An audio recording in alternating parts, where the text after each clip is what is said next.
Welcome back to another UFC fight prediction video.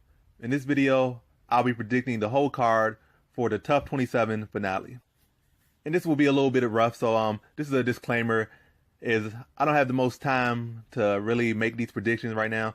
And also another disclaimer, I didn't really get to watch this season of TUF that much because I really don't have cable right now. That's just too much information right there. But so I've really been able to watch the fights like I would before, or really keep up with TUF like I used to keep up with TUF.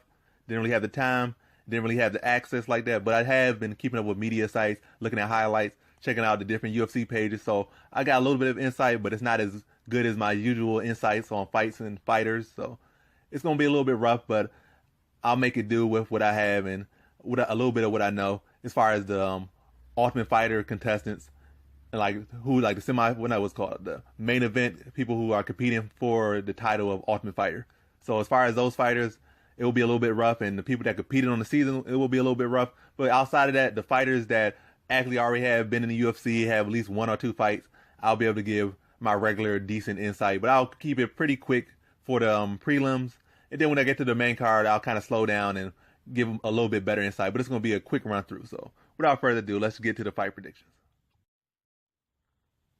In our first fight on the card, we have a middleweight bout, Gerald Meerschaert versus Oscar Piechota.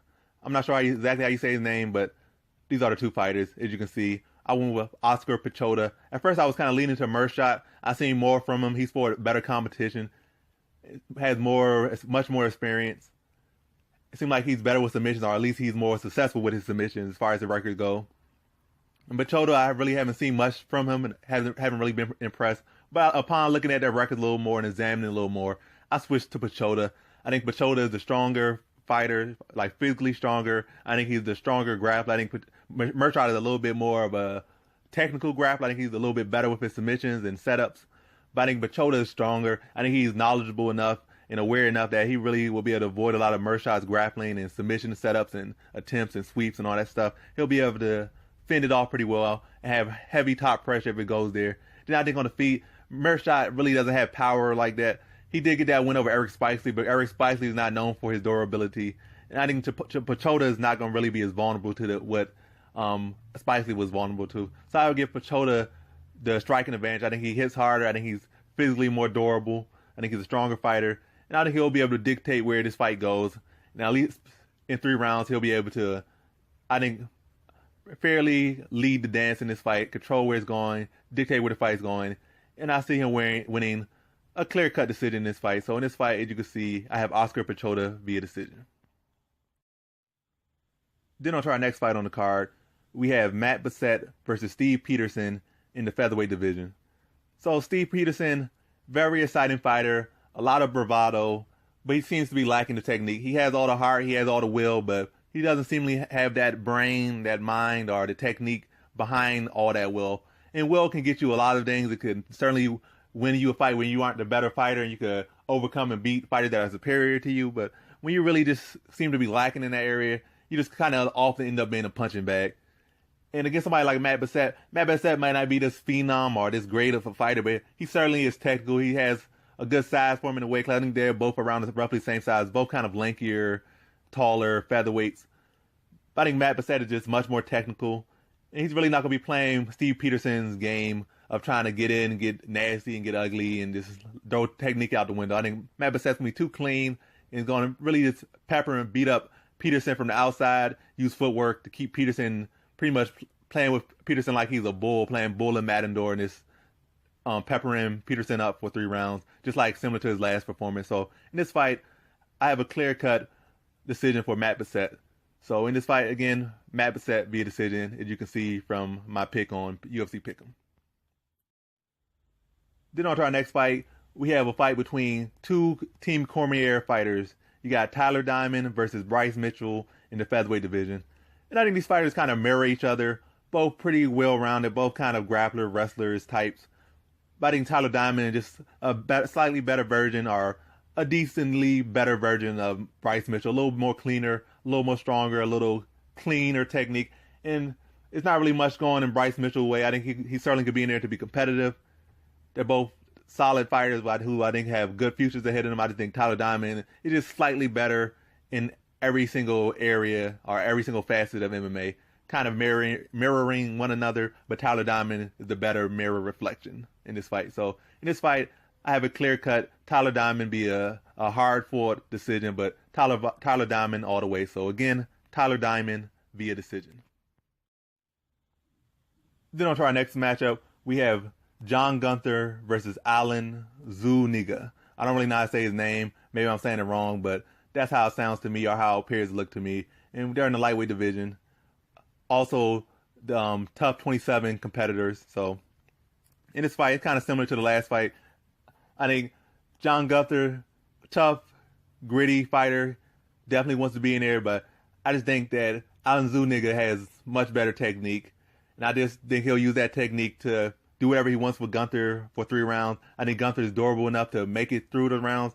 I think he'll probably work on his sub defense that was kind of lacking during the season. I think he'll improve upon that, but I don't think it's improved enough that he won't be able to avoid getting out grappled for 3 rounds. So in this fight, I have Alan Zuniga via decision. Then on to our next fight, we have in the lightweight division, Luis Pena versus Richie Smalling. And Luis Pena, a.k.a. Violent Bob Ross. I think he's one of the better fighters to come off the season, just to judge it from his fight. He has pretty good striking, understanding the range. Not the most power necessary, but like he certainly has the technique, certainly has a flow to him, certainly has some style, certainly has that pizzazz. Good solid wrestling, good in the scrambles. And I think overall I think he's I'm not gonna say much better fighter, but I think he certainly has a good edge on Richie Smalling in every facet of the game. I think grappling, he'll be able to dictate if he wants to wrestle. He'll be able to defend takedowns, reverse takedowns. On the feet, I think he'll be a little bit too much. He's huge for the weight class, 6'3". I think this fight is kind of all this goes in Luis Pena's favor. And I see him getting a second round submission, kind of after a kind of little fill out process in the first round, some grappling in the second. I see him catching like a reversal, securing the position, setting up a submission, and winning this fight. So in this fight, I got Luis Pena, a.k.a. Violent Bob Ross, via second round submission. Then on to our next fight, we have in the women's flyweight division, Montana De La Rosa versus Rachel Ostovich. And Rachel Ostovich seems like the more veteran fighter, despite her having less fights than Montana De La Rosa. It seems like Rachel Ostovich has fought way more fights because she was fighting Invicta under brighter lights and at least bigger names, more so than Montana De La Rosa. But it was actually Montana De La Rosa who has more fights. But all that being said, I think style-wise, I think Montana De La Rosa has historically been a bad matchup for Rachel Ostovich. Montana De La Rosa is bigger. She has good grappling, a good wrestler. She can control distance pretty decent enough, especially against a shorter fighter in Rachel Ostovich. I think she could dictate where the fight goes on the feet, and if she wants, she could take her down and kind of dominate on the ground. Rachel Ostovich has pretty good grappling, pretty good submission attempts, but I think it's good enough that she's like Damian Maia or Brian Ortega or anybody that's a high degree submission specialist that will be able to get submissions even against top-notch competition or top-notch wrestlers. I think Montana De La Rosa's ability to control weight distribution and when not to apply weight will really shut down a lot of Rachel Ostovich's submissions. And as long as she just avoids certain positions, I think she'll be able to pretty much just coast to a decision. I don't think it's going to be like no super dominating performance, but it's going to be like one of those wet rug performances I see. And I see Montana De La Rosa winning a decision in this fight. Now on to our main card fights. In our first fight on the main card, we have a middleweight bout of Alessio Di Chirico versus Julian Marquez. And I could go a lot into this fight in a lot more detail, but I think it's pretty clear. Julian Marquez is the bigger fighter. He's taller. He has more power. He's more aggressive, has a better chin, has the better wrestling. So pretty much he's better in just about every area. I'd say Chirico might be a little bit more technical in the striking, but not by a significant margin. Then by Julian Marquez being bigger, his aggression, his forward pressure, his chin, it's going to really be too much a one-way traffic for Chirico to deal with. And I just see Marquez just marching him down, taking his punches and giving him harder shots back, roughing him up, taking the fight wherever it needs to go. Then pretty much marching him down. And then by the second round, I see him just being a little bit too much. Chirico start to wilt, and then Marquez going in for the finish. So in this fight, I see Julian Marquez via second round TKO. Then to our next fight on the main card, we have in the women's flyweight division Roxanne Modafferi versus Barb Hancock. Pretty solid, close and even fight, but also I think this fight is pretty clear cut. I think Barb Hancock might be, she definitely, I don't know, you can't really even give either one a more experience. Barb Hancock might have a lot of experience, but so does Modafferi. They both are veterans of the sport, veterans of women MMA. Hancock might have a little bit more, but really at this point, they both are like veterans 10 times over in the women's MMA. So you can't really give either one the edge too much in that. I think Barb Hancock might be a little more stronger, a little more better with wrestling, but Modafferi's grappling is serious enough. I think her striking has improved leaps and bounds from the last time she was in the UFC. I think she's going to be a little bit of the better striker in this matchup. I give her the grappling advantage based off her submission skills. And I think that's pretty much how it's going to play out. I think Modafferi is going to be able to win most of the striking exchanges. And it's going to be a kind of close grappling exchanges. I think she'll be able to negate or attack with submissions off her back or submission attempts to defend takedown attempts and stuff and counter wrestling with like submissions and grappling. And I think Modafferi is going to be that's a slightly better fighter in this matchup. Close, but Modafferi is going to be the clear-cut winner after 3 rounds. So in this fight, I have Roxanne Modafferi via 3-round decision. Then on to our next match on the main card, we have in the featherweight division, Alex Bruce Leroy Caceres versus Martin Bravo. A pretty interesting matchup, both kind of long and lanky for the weight class. Not the most power, and both of them have a good amount of submissions on their record. I think Bruce Leroy, I would give him the better striker edge. I wouldn't say because he's so technical or nothing. I just think he's a little more comfortable, a little more loose, a little more flowy. So he could hit you with a lot of stuff that's unexpected and bring a lot more to the table. Martin Bravo, kind of more, not the most technical either, but still more orthodox. It's not nothing out of the box crazy that he throws in his fights. He did kind of get aggressive in the last fight. That's what led him to get knocked out. But other than that, not too much craziness coming from him. Not too much awkwardness coming from him. Pretty kind of a straightforward kind of fighter. I think he'll be a little bit stronger than Bruce Leroy. As Bruce Leroy is usually one of the, not the most strongest fighters, usually get muscle around a lot. He usually has us trying to fight from the outside or uses jiu-jitsu to attack people off the bottom. So usually he's not the most strong fighter, especially now in at featherweight. He's not the strongest fighter, but he is faster up at featherweight than he was at 135 because he's fighting bigger, slower fighters, so he still has that speed advantage. But in this fight, it's kind of a toss-up. Some people might see it as a little bit more edging Alex Caceres, but this really fight could really go either way depending on which Bruce Leroy shows up and really which Martin Bravo shows up. But I'm going to go with Alex Caceres in this matchup because I feel like he just has a little more to the table, a little more awkwardness to the table, and he's really not dealing with the style of fighter that necessarily presents him the most challenge. It's not like Martin Bravo is a strong wrestler or a super muscle-bound fighter, or he pushes such a high pace and is so technical. I think they're roughly around the same skill set. I think Alex Caceres just does a little bit more and presents just a little bit more. I think he's a little more technical with his submission skills than Martin Bravo, whereas Martin Bravo is just a little more strong. I think Alex Caceres is at least a little bit significantly more technical with his submissions, a little more smoother with his transitions, and he sets him up like more sneaky than Bravo. He has his own kind of style to set it up, and which is unique to himself. So in this fight, I'm just gonna go with Alex Caceres via decision. I think it's going to be close, but I think Alex Caceres will pull this one out in a very closely contested fight, which is not uncommon to Alex Caceres in his career. So in this fight, I have Alex Caceres via decision. Now on to our first TUF finale on this card. We have in the featherweight division, Jay Cuccinello versus Brad Katona. Jay Cuccinello lost earlier on in the house, was out to come back, won a couple fights, beat the number 1 seed on Team Cormier to win this final spot, to win his spot in the finals.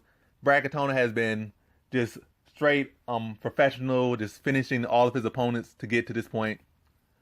And I think in this fight, I think Brad Katona is he's a better fighter for sure. I think Jay Cuccinello gets a bye on his heart and grit. He might not be the best fighter, not be the most technical fighter, might not be the most pretty fighter, but he has a lot of heart, a lot of grit, and that can win you fights. And he's certainly not the biggest slouch on technique either, but I just think that Katona is much more technical. I think he's the better fighter, the younger fighter. So in this fight, I think that, unlike in his last fight, where Cuccinello was able to beat Tyler Diamond in the last round and pull back and pull off the biggest upset of the season, I think Brad Katona just going to be aware of this. He's trained to go all 5 rounds, go hard, well, all 3 rounds, 4 if needed. Because they had that fourth extra bonus round. If I don't know if somehow it's a draw by the 3rd round. So I think that Brad Catone's gonna be aware of how durable Cuccinello is. He's trained for that, and he's gonna bring it to Cuccinello for as many rounds if needed. I actually think he's gonna be the one who breaks Cuccinello down, and I see a late round submission for Brad Katona. So in this fight, I have Brad Katona via 3rd round submission. Then on to our next TUF finale, we have in the lightweight division Michael Trezano versus Joe Giannetti. A pretty closely competitive fight. I think pretty evenly matched up, both in age, size, reach. They're pretty much almost leave a good even matchup. But I think Joe Giannetti, like I said in previous fights I predicted on this card, I think Joe Giannetti is just the better version of what Michael Trezano is. I think it'll be a little bit too much, and he'll be the one dictating the pace of this fight. But I think it'll be close, but it's going to be clear that Joe Giannetti is the better fighter. So in this fight, I have Joe Giannetti via decision. Now on to our main event, we have in the middleweight division, Brad Tavares versus Israel, the last style bender, Adesanya. This was a fight that almost wasn't. Brad Tavares was injured, then he wasn't, now he's all good. So the fight looked like it will be happening. Less than a day out, so unless Brad Tavares slips on some soap, this fight will be happening. So let's get to the fight prediction. So first off, this is a pretty interesting matchup.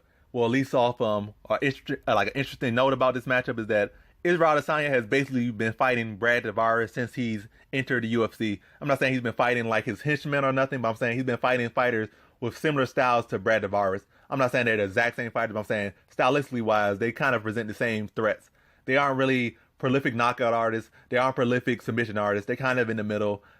They really don't want to strike with you necessarily.